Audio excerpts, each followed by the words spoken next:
solidified third starter is to kind of pitch by committee on game 2, like we do in the weekend or on the midweek game, and allow guys to go 2 innings, maybe 3 innings, maybe some guys 1 inning, to kind of shorten their stints and make it a little easier for them to reach success. Alabama seems like their pitching's quite a bit better than it was last season. What have you seen from them? Their pitching staff is good. We will be challenged by their pitching staff. I think one of the things that is the strength of their team, they have a lot of young position players. They're pretty young on the field, but their pitching staff is experienced and it's pretty good. So we have our hands full going up against them. Why does it make more sense to go whole staff Saturday as opposed to Sunday? Well, I think my reasoning on that is due to the fact that you can use Andy for an inning on Friday. Okay. And if I have Andy if I have Andy in game 2, then I wouldn't use him for an inning on Friday. So it kind of expands our pitching staff a little bit. There's a chance this weekend that we will play a doubleheader Saturday now with the rain chance almost 100% on Sunday.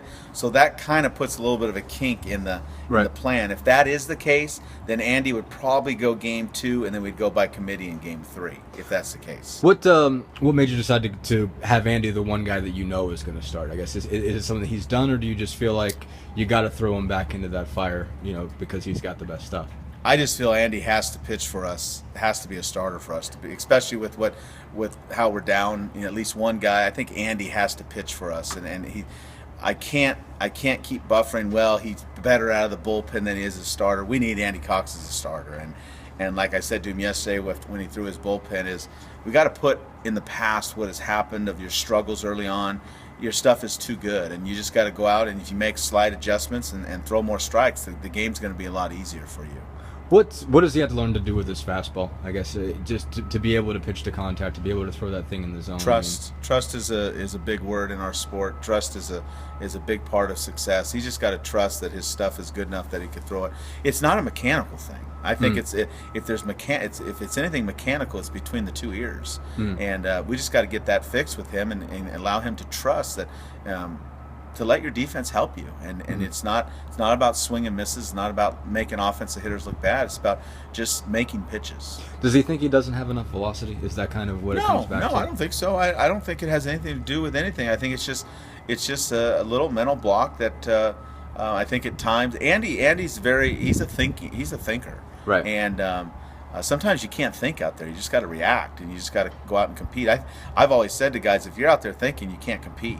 When you're competing, you're not thinking. You're just competing. And I think Andy has a competitive side to him, but I think he overanalyzes things, especially when negative things happen. Andy wants to do right for this team. He cares about this team, and he wants to do right.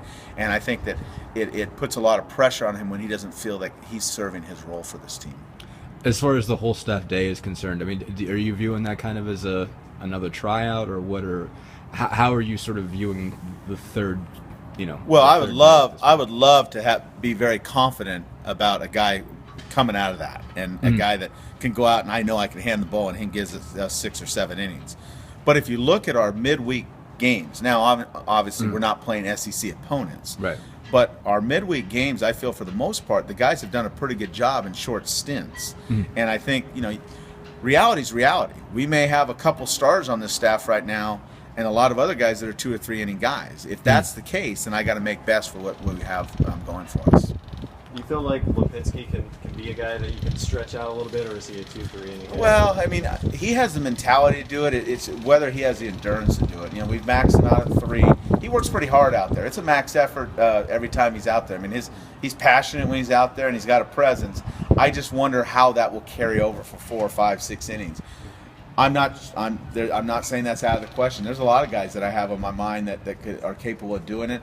It's just someone stepping up and doing it for us that'll make my decision a lot easier. You mentioned Will before. Is he a guy that you could see doing that? Yeah, right now I would say in the Johnny Holt staff start on the weekend, it's going to come down to Will or Aaron Soto.